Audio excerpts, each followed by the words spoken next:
Our first guest tonight is a Grammy-nominated country music star who is also a coach on the hit show The Voice, which airs Monday and Tuesday nights here on NBC. Let's take a look. Hey! My team is full!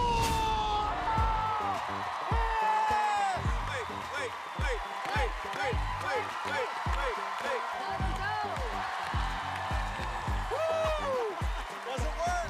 It doesn't work anymore. All right, Kelly Clarkson, it's just me and you, sis. Just you and I. You've got quite the team there, my old man. Old man. Yeah. Please welcome back to the show our friend Blake Shelton. How are you, Blake? I'm doing good. It's funny. I haven't seen that part of the show aired back yet, and it's a lot of fun to see a universal superstar like Ariana Grande call me an old man.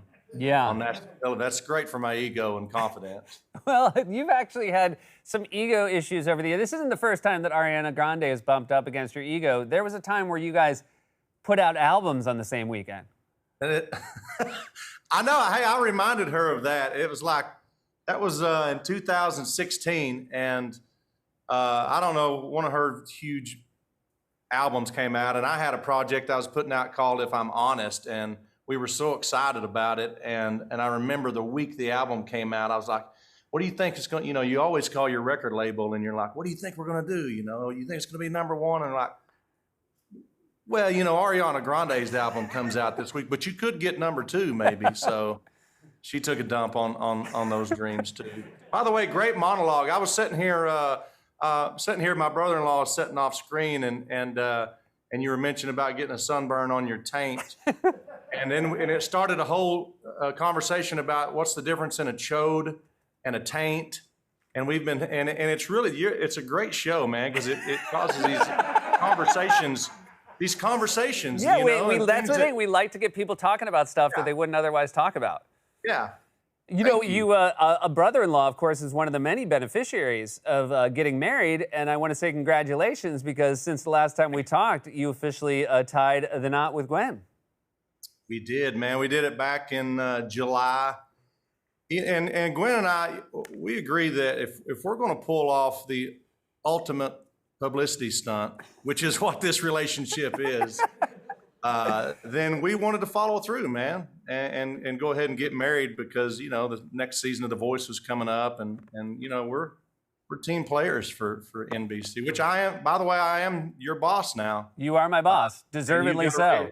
I want to just say, this is a photo. She is a beautiful bride. You are also in this picture. You know what I love about that picture is that her arm is perfectly placed to block my double chin right there. That's true love right there. You can't see the pelican chin hanging down as much. You were married by Carson Daly. Did you think 20 years ago the host of TRL would be the guy helping you tie the knot? Man, I tell you what, the way he handled those wet T-shirt contests back in the day when he was hosting those spring break specials, we knew he had to be the guy for us.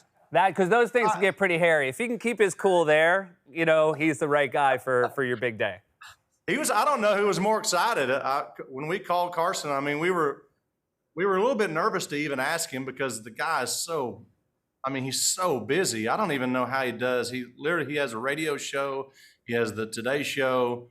He has The Voice, and he used to have a show that came on. After, I guess it was right after us. It was after your show. You know what I mean? Like when nobody was watching. You know what I'm saying? Which is why you probably didn't know he doesn't have that anymore. But now we just throw to a tumbleweed. How are you going to ask him to do this thing? But he jumped on the opportunity, and he ended up staying there with his family for a few days with us. It was awesome. It really was. So this is interesting. So when I got married, we wrote our own vows, and I, being somebody who writes comedy, I found that pressure of wanting to be funny. You wrote a song for your wedding. Did you feel the same pressure to actually do a song up to your standard?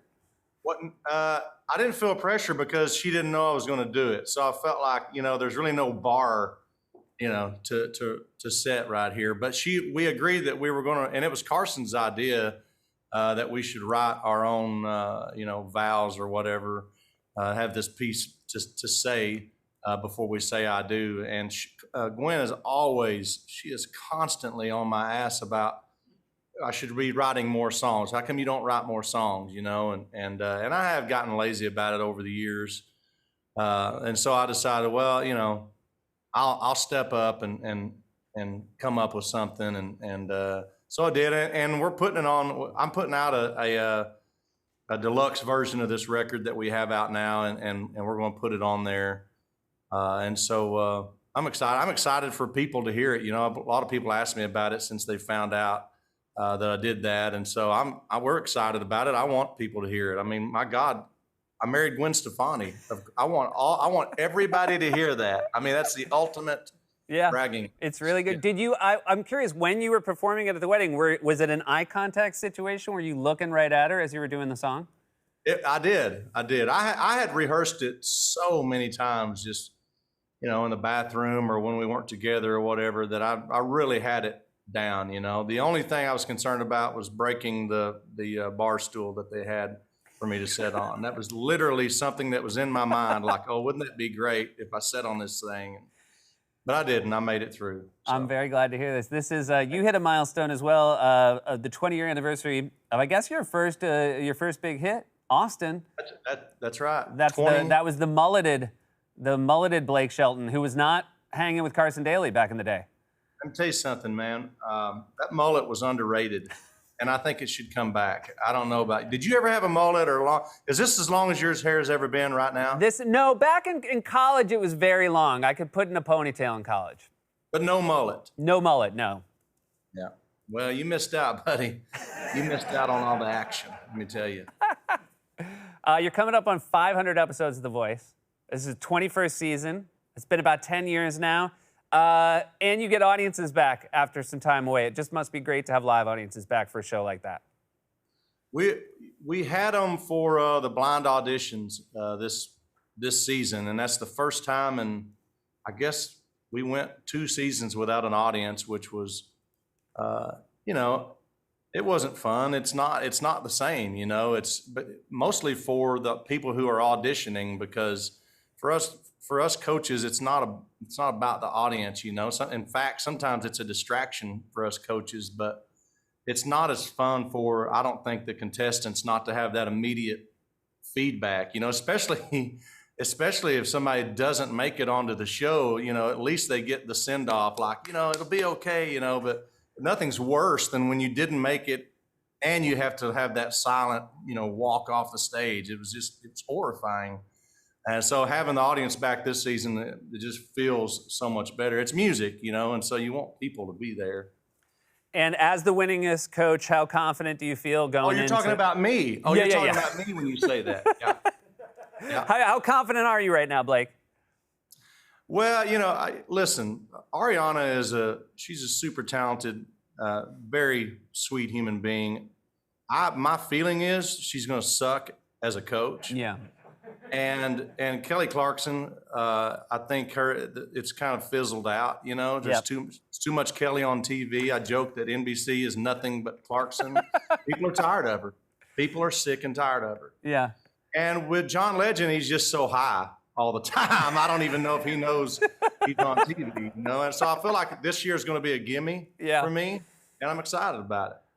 Well, it's always great to have you here. I would love if you could do some research on the difference between taint and showed, and we'll talk about it next time you're on. I will. We'll do that. He's Googling it right now. We're looking at pictures. We can tell by the pictures.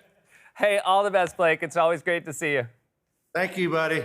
The Voice airs Monday and Tuesday nights here on NBC.